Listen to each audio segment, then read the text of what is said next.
என்னடா சிரிக்கிற? பயமுடுறா. பெரிய பல்லழக. இப்ப கேட்டுக்கா. உன் சாவுக்கு 100 பேரோட வந்து உன் பணத்தை முன்ன நின்னு மூச்சோட அவன் சிரிப்பல்ல. எனக்கு பல ஃபோன் வரும்பொழுது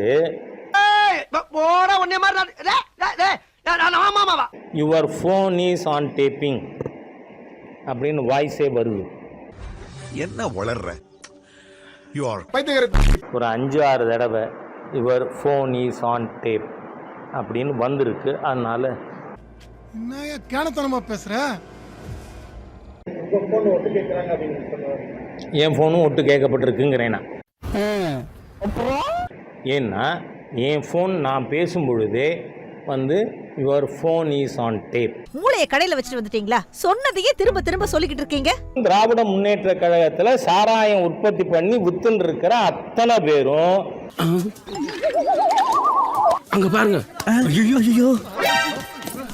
ஜூன் 4க்கு பிறகு ஜெயிலுக்கு போவாங்க. என்னடா சொல்ற? என்னால நம்ப முடியலையே. அது முதலமைச்சரா, அமைச்சரா, எம்பியா, அதை பற்றி கவலை இல்லை. வருவாள்ல. என்ன வருவான்லன்னு என்ன கேட்க? ஏன் அவன் மட்டும் ஜெயிலுக்கு போவாங்க. வரல? நீ போட்ட கடை இந்த இட்டு போன 2000 உருவிட்டு விட்டுருவோம். போய் உட்கார்ல. பிச்சைக்காரன் மாதிரி காத்துறிய. ஓ, இவர் வேற ஆளா இருப்பார் போல இருக்கு. அவங்களா இருப்பாங்க போல இருக்கு. இவங்களா ஒரு முடிவு பண்ணிக்க வேண்டியது. இந்த மாதிரி எல்லாம் பிலாசபி பேசுறியே, நீ பேசுறது மத்தவங்களுக்கெல்லாம் புரியும்னு நினைக்கிறியா என்ன? பாஜகவிற்கு எல்லாரின் ஆதரவும் தான் இருக்கு. பாஜகவிற்கு எல்லாரின் ஆதரவும் தான் இருக்கு. வாய முன்னேந்து போட. எதா அசியமா பேசிட்டு போற. ஜாதியை நாங்க யாருமே எடுக்கல. நீங்க தான் இன்னும் அதை வச்சு அரசியல் செய்து கொண்டு இருக்கிறீர்கள். இங்க நல்லா கவனிக்கணும் டியர் பிரதர்ஸ் அண்ட் சிஸ்டர்ஸ். நல்லா கவனிக்கணும். ஜாதியை நாங்க யாருமே எடுக்கல. இதோ உங்களுக்காக. இஸ்லாமியர்கள் குறித்து பிரதமர் நரேந்திர மோடி அவர்களை நாட்டில் ஊடுருவியவர்கள் என்றும், மாட்னியா பாடி வா, அதிக குழந்தைகளை பெற்றுக்கொள்பவர்கள் என்றும் மோடி கூறியிருந்தார். Hello please. இதுதான் ஜாதியை நாங்க யாருமே எடுக்கல. இஸ்லாமியர்கள் நாட்டில் ஊடுருவியவர்கள் என்றும், எதிர்பார்க்கல. ஜாதியை நாங்க யாருமே எடுக்கல. புரியுதுங்களா? டிஃபரன்ஸ் இதுதான். உன்னை பெத்தாலா இல்ல யானை கத்துச்சாடா? நான் கேட்க மாட்டாங்க. அறிவு வேணாங்க. சம்பவம் நடந்திருக்கு. சரிங்க. சம்பவத்தில் இவர் அடித்து துரத்தப்பட்டு இருக்கிறார். சரிங்க.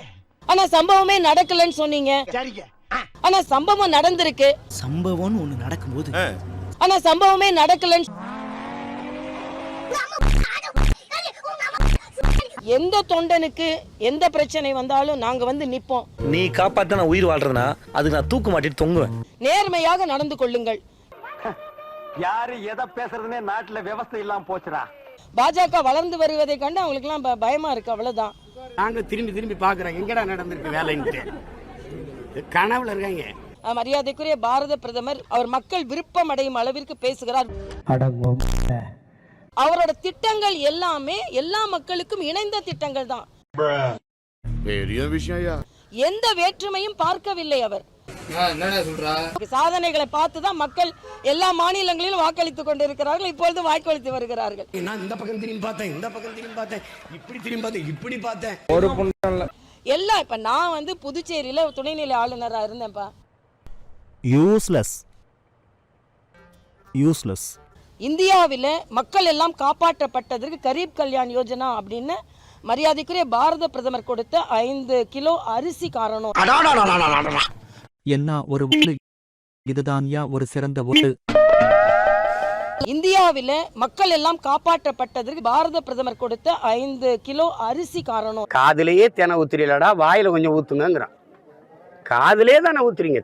ஈ எறும்பு நக்கிட்டு போகுது. காதில் நாக்கிலேயாவது ஊற்று. நாங்கள் கொஞ்சம் சப்பி சாப்பிட்றோம்னா அது ஊற்ற மாட்டான். காதிலேயே ஊற்றிட்டு போவோம். என்னம்மா சரிதானே? கரெக்டு தான். பாருங்க